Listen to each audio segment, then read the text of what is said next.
Zarauzko Arte eta Historia Museoak erromatar jardunaldien laugarren edizioa antolatzeko prestakuntzak hasi ditu dagoeneko.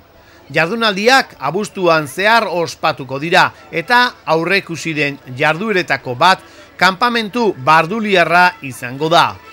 Bertan parte hartu nahi duten pertsona guztiek museoarekin harremanetan jarri daitezke izena emateko.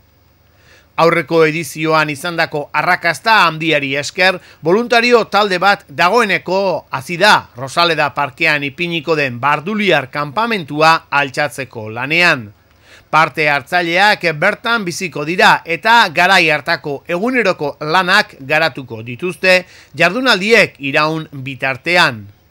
Jardunaldi hauen helburua, zuzeneko antzezpen bidez, barduliar tribuaren bizimodua erakustea da, duela 2000 urte zarautzen bizi ziren barduliarrak erromanizazioaren unean.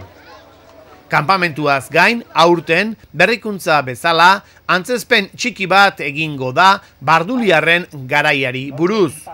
Patxi Santamaria aktore zarauztarra antzerki tailer bat prestatzen ari da jardunaldietan modu ezberdinen batean parte hartu nahi duten guztiei zuzenduta.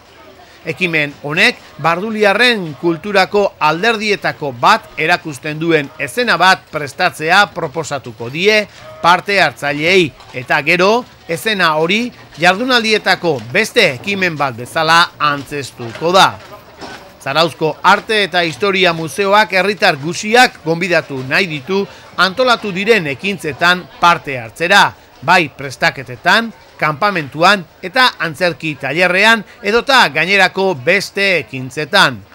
Interesa duten pertsonek informazio gehiago eskuratu ahal izango dute 943-832-8 telefonora deitu dezakete edo mezu elektroniko bat bidali info@bildua-menosca.com helbidera.